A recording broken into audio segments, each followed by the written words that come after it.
Titles slide freewheeling. I've had people come up to me and say, "Oh, I'd rather be dead than be like you." Good morning. And they miss it so much because life is such a joy. There's so much to life if you're into it.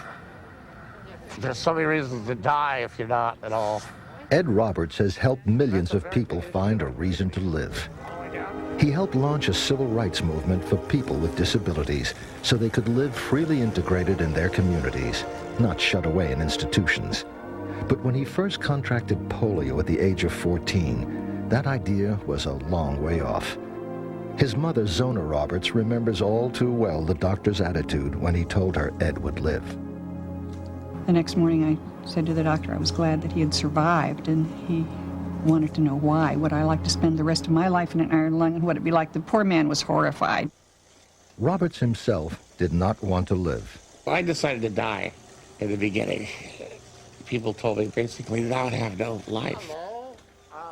And when you're in an iron lung and you're paralyzed from the neck down, in a hospital where their whole job is to save your life, you've got to be pretty creative to kill yourself. Roberts starved himself down to 50 pounds, and then the last of his special duty nurses left her post. The next day I decided to live and I started eating. And I know what the reason was. There is nothing in life if you're not in control of what happens to you.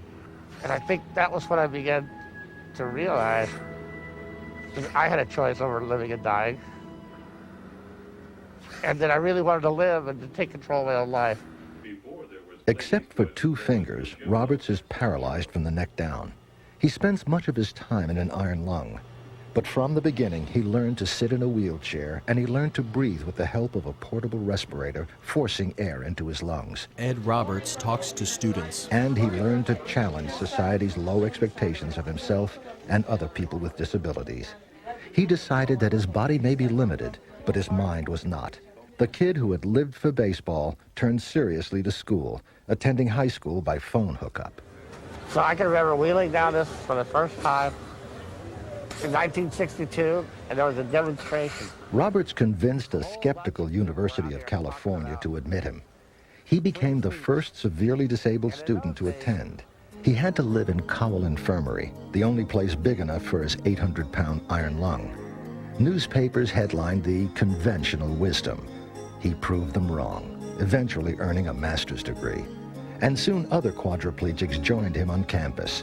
They called themselves the Rolling Quads and began inventing a new world for themselves. We realized that we could change some things. The first thing we do is change our own attitudes to ourselves.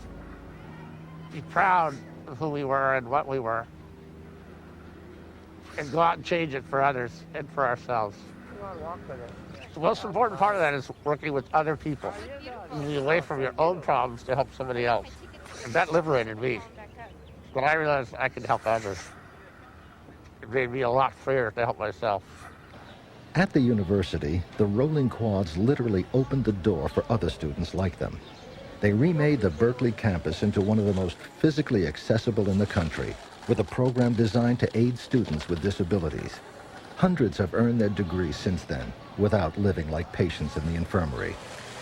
What's it like living here now? Is it very different? Naomi Armenta is a senior. I guess so. It is pretty much the only place I've ever been where I can be kind of anonymous as the disabled person.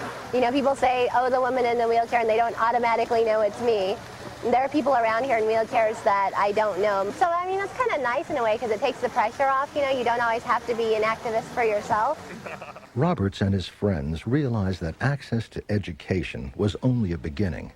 They wanted to leave the campus, have jobs, and participate in their communities like everyone else. And to recognize that we didn't want to live in an institution.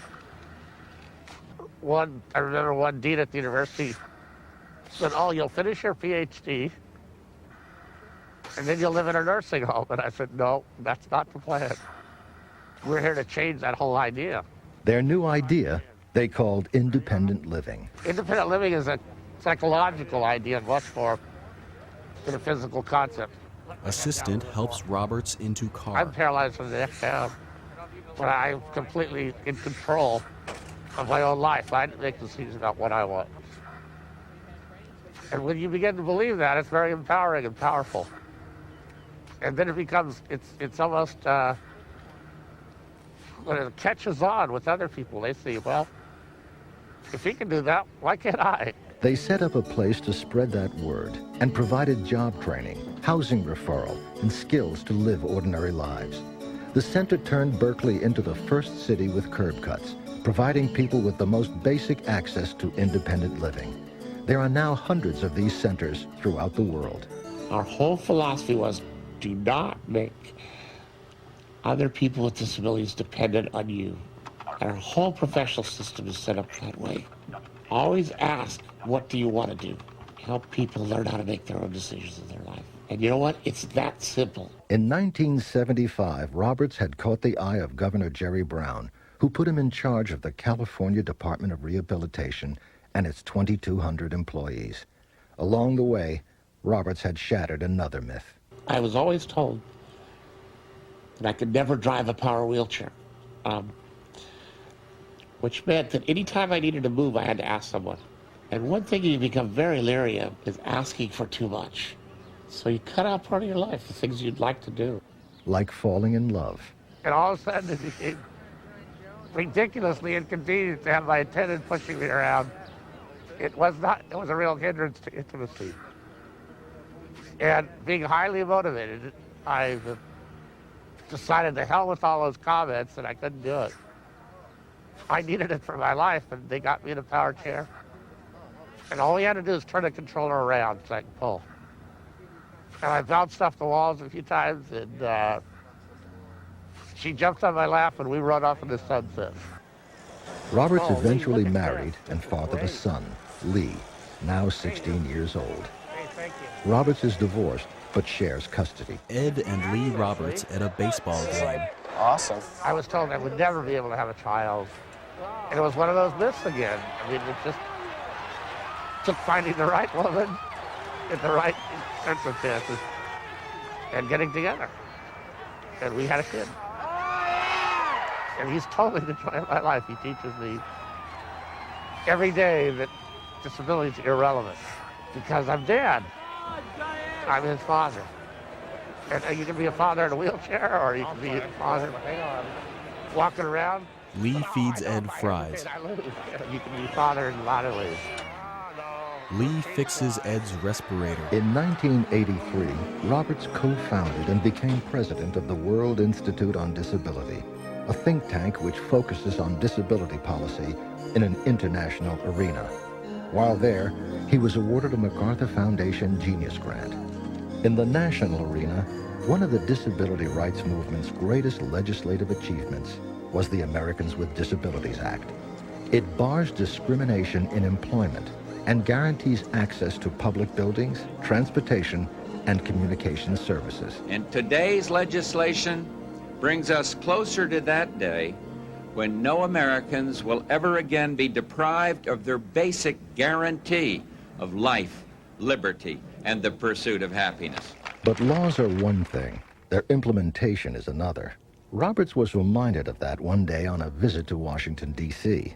He was scheduled to appear live on CNN TV.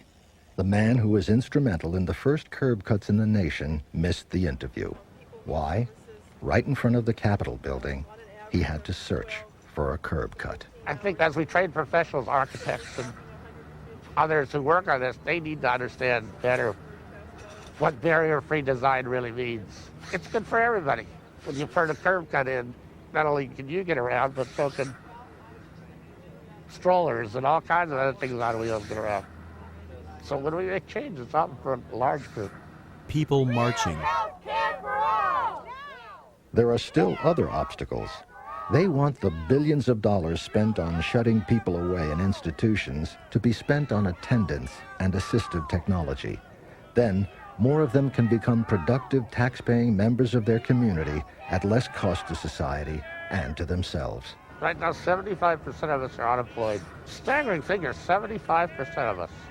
We have to show our society that disability doesn't affect work. If you're motivated to work, no matter how disabled, you can do a good job. Might need a little technology. You might need a little help. like personal assistants, but you can do the job. There are many besides Robert showing that they can do the job, and it doesn't necessarily require expensive technology. Hale Zukas is a policy analyst for the World Institute. He's been a major player in access to public transportation, including making elevators operable without the help of an attendant. Man in power chair calls elevator. Dates you were actually in Arlington and in D.C. Sometimes he needs an interpreter. Sometimes he needs a conversation board to express himself. But he's shown that, like streets without curb cuts, those are limitations that can be overcome. Yanina Saika became totally blind as a young adult. Each day she comes to work past a chirping street light. It lets her know when to cross. Those lights are partly the work of the Center for Independent Living. She manages WIDNET, which puts people with disabilities on the information superhighway, and her job has been made possible by a talking computer. Visually impaired woman typing. But for all the progress that's been made in legislation and technology, society's myths still hold fast. And our number one issue is still old attitudes towards us. And those old attitudes see us as helpless and unable. And disability can make you very strong and very able. Okay, we're back. If you wish to talk to Ed Roberts, a victim of polio. Not a victim. Not a victim. Not a victim. No, I think that's a real misperception. What is the correct perception? I was disabled by polio, but I am not a victim of polio in any sense of the word. Technology, Roberts thinks, can level the playing field and help change those attitudes. When I got my power chair, I didn't realize how much it would change me and the way I was perceived. When you're pushed up, people talk to the other person. And all of a sudden, people had to deal directly with me. Not only could I go wherever I wanted to go, when I wanted to go, but people didn't overlook me. They might look above me, but they had to deal with me directly, and that was very powerful. At a march on Washington, disability rights leaders and congressional leaders alike sought him out. What Ed Roberts has done, I think, for the disability community is he has gone to lawmakers and leaders in legislation and in the business community to show that even someone who is severely disabled, like Ed, can be mobile, he's smart as a whip, he can get a job done, he can organize, he can communicate effectively, and there's no reason why he should be discriminated against. A lot of years ago, I decided that people were going to stare at me, and it was a lot better if I decided I was a star rather than a helpless cripple. Ed at Lincoln Memorial. We can change a lot of our own attitudes that way. For all his accomplishments, Roberts likes to say that he's not a superhero, just a role model. Living proof that severely disabled people can be masters of their own destinies. Hey, we are here. And we are not going away.